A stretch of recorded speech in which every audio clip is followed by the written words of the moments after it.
As Israel maintains its military offensive in Gaza, a psychological war is also being waged. Just what impact will this have? And will it deliver what Israel wants? This is Inside Story.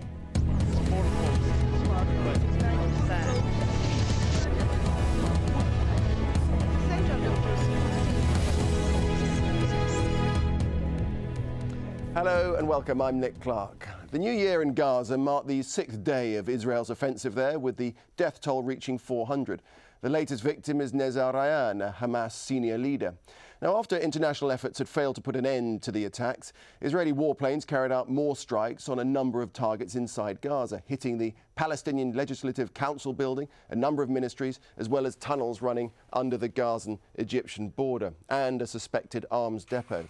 All the while, Israel continues its military build-up along its borders with Gaza, and its army has reportedly recommended a major but short-term ground offensive.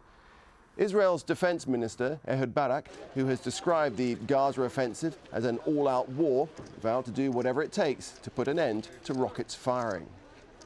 We strengthen the civilian population here under terror attacks, indiscriminate attempt to terrorize the citizenry of Israel.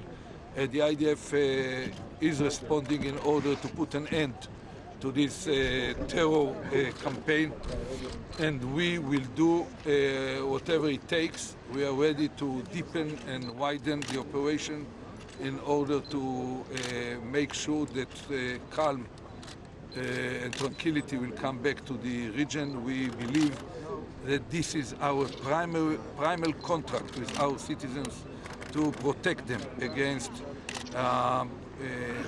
terrorist attacks.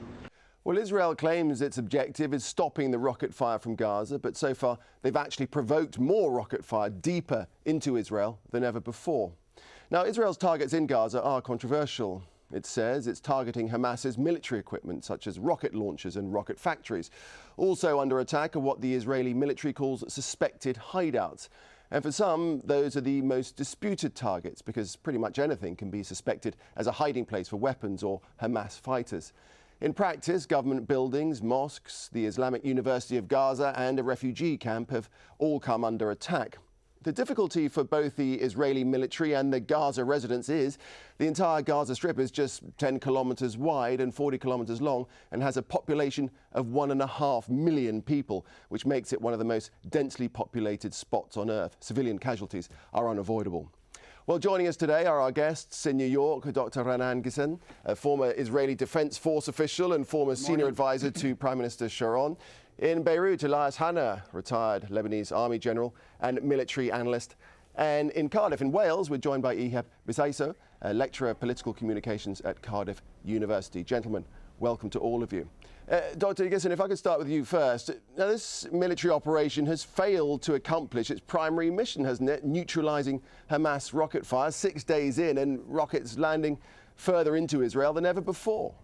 You know, we're dealing with new types of warfare. In the past, I would say 10, 15 years, these are asymmetrical warfare. 80% of them is determined by psychological effect. And the military that you use, the action that you use, is to achieve that effect. You don't achieve it overnight. There's no doubt that Hamas has an intention now to fire more missiles to show that it's alive and kicking. But its military capability and the infrastructure has been greatly damaged. And it's up to Hamas now to decide whether they are willing to bear the price of continuing operation, or they are willing to accept a comprehensive ceasefire, and I emphasize both above and below ground, not just above ground, but also the tunnels, the smuggling of weapons, and then peace will come back to both the Palestinian and the Israelis. This is a war of nerves, no doubt, and what we have achieved up to now proves that the measures that we've taken are quite effective. If they prove not to be effective, we have a whole, I would say, gamut of other means that can be used, which we haven't used them, and we're not very happy to use them. We don't want to use them. But if we will be required to use them to bring tranquility, we will. Okay, a war of nerves. Elias Hanna, is that how you see it?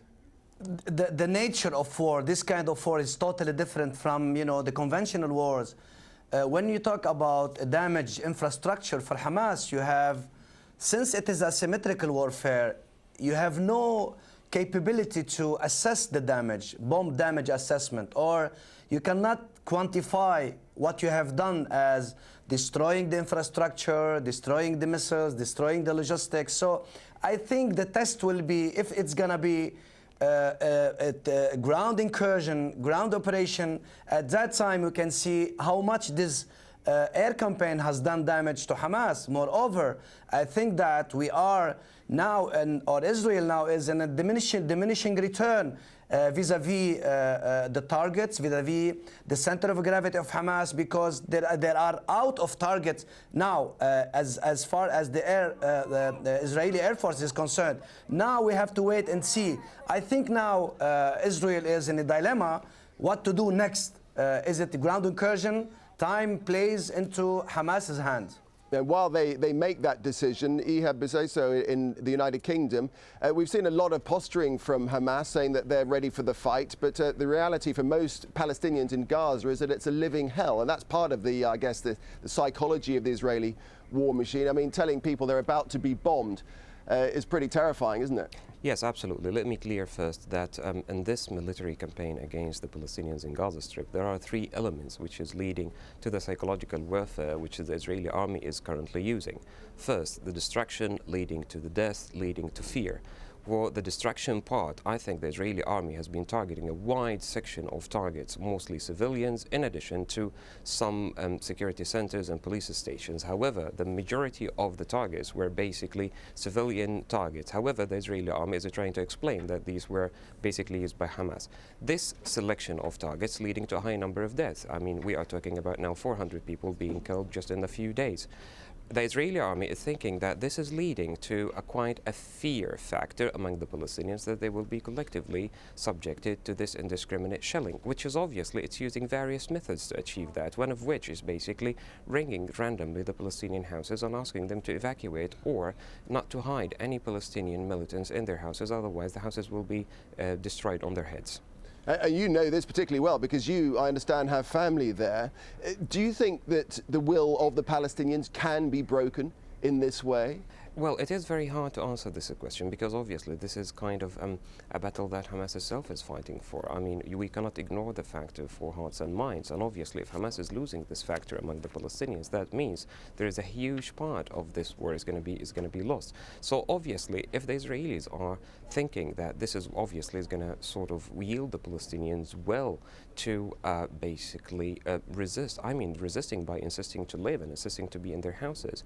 I mean, that is going to take a huge basically efforts by Israelis to prove the opposite, because it seems to us for the last 6 days that the Palestinians are willing to continue being in their homes and houses. And obviously the most notable evident on what I am saying is what happened today with Nizar Rayyan. I think this is a fantastic example of a counter psychological operation, because as it was widely spread on the media that Nizar Rayyan refused to leave his house with his family, and this is another message obviously to the Palestinians, that if one of the Hamas leaders is refusing to leave his house, although he's been subjected and resulted the death of him and his entire family, that means all the Palestinians can do the same. So it is a very condensed psychological operation. It certainly was a fateful defiance, wasn't it? Dr. Gibson, I'd just like to go back to a point that Elias Hanna mentioned, this prospect of the ground incursion. Is the gathering of Israeli military might on the borders of Gaza therefore a realistic incursion, or is it all part of this psychological war? Well, first of all, let me say, if we can avoid a military incursion, we would have liked to avoid it. If we could avoid the airstrikes, we would like to avoid it. For 3 years, we've been restraining ourselves while Hamas was building its forces. For 3 years, Hamas, instead of engaging in nation building, was engaged in trying to destroy Israel. Instead of peace for the Palestinian, trying to tear Israel piece by piece. So, I mean, what do you expect us to do? We understood and we learned the lessons from the Second Lebanese War to use the military force, and I emphasize, we use it indiscriminately against the leadership. In other words, when we use military forces to affect the behavior of the leaders, not to kill Palestinians. And our targets are the leadership, not the Palestinian. And I think over time, and in the past few days, there are indications that the Palestinians in Gaza show great resentment to the Hamas leadership, because Hamas leaders are protected either in their plush hotels in Tehran or Damascus, or underground in those shelters, while the Palestinians are suffering above ground. So I think the important effect, and then you can say whether we need a ground operation or not, depends very much on the extent to which the Hamas leadership will come to terms with the new reality that has been created, and with the need to cater to their people more than to destroy Israel. Elias Hanna, do you think a ground incursion is likely to happen now? I think, as I said before, that Israel is in the dilemma now. They are out of target. They cannot go inside. They didn't achieve yet or quantified their success or targets as far as Gaza is concerned. Now everybody is talking about what next. And they have learned from the Lebanese war in 2006, from the Vinograd report, what to do. They have to have like a holistic plan for this operation in Gaza. They have to have the air campaign as usual. And now, when they use the air campaign, they are targeting not only the leadership of Hamas, they are targeting everything, all infrastructure, from factories to the official building and everything, in order to, you know, like paralyze the situation, command and control in Gaza. Now, they have to do. They have to go inside. Why Hamas has to stop now? What is the benefit for Hamas to stop now and surrender? So now, if they go inside, they have, you know, a very difficult urban warfare, depending on how Hamas was preparing the theater for this encounter. It's going to be home court war for Hamas. So within this perspective, I think the Israelis have to come up with some, you know, very distinguished plan in order to go inside. At time, as I said earlier, is in Hamas' favor. What to do if something goes wrong? What to do about, you know, going into Gaza? As you said, it's like 400 square kilometers, and you have 1.5 million people living inside of it. It's an urban warfare. Are they going to go inside, destroy every target, every place, every building, and kill every fighter or person? This is the difficulties that Israel will encounter going into an incursion, a ground incursion. Okay, plenty more to discuss, but we're going to take a very short break now. And when we come back, we'll talk more about Israel's war on Gaza, its tactics, and of course the response by Hamas. Do stay with Inside Story.